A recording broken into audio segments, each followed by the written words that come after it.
Tonight we have some sad news. My name is Tim Dermack. I'm a special agent with the FBI's Lost Person Division. And unfortunately, Kermïta, beloved puppet and spokesperson for the manufacturing community of North Southern Dayton, Ohio area, has been missing and is presumed dead. I'm on the scene at her last known place, the Residential Manufacturing Laboratory of Stone Mill. We're gonna find her. Drummy, where should we look first? The Subtractive Manufacturing Lab. Let's go! Welcome to the Subtractive Manufacturing Lab.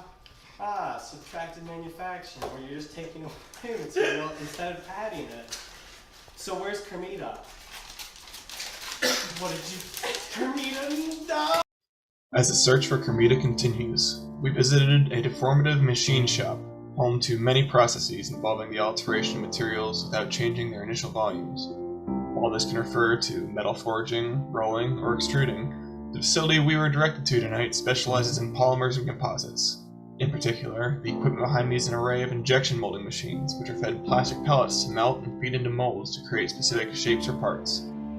Investigators are scouring this building for wet fingerprints, and will move on to the neighboring facility shortly.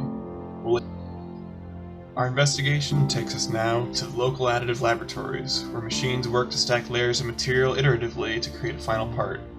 Kermïta was known to have significant interest in 3D printing, and had a side job here as a metrologist, where she worked to ensure the quality of prints was acceptable.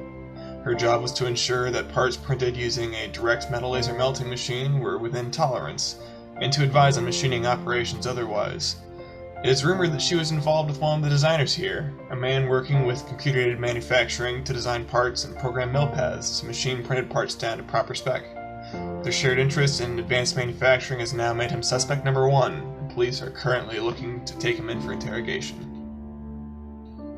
Leads don't seem to be coming together yet, unlike the assembly project we've been working on over the past semester.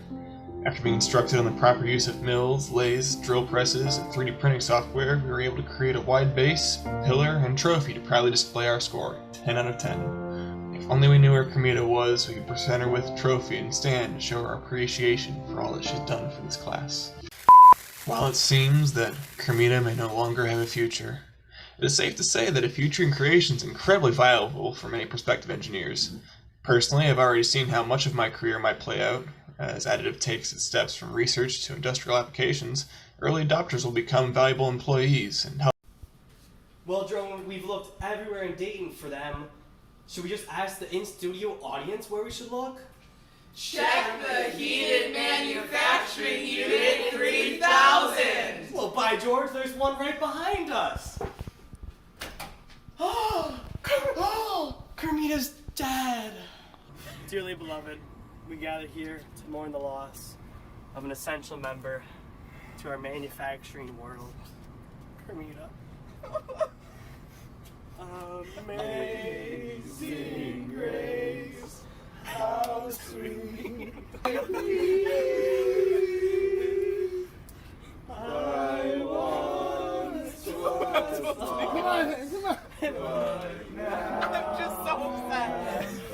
Wait, guys! I think Kermïta's still alive! Quick! She's alive!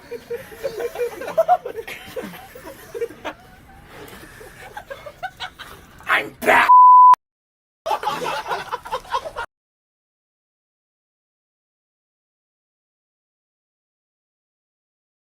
That almost peaked.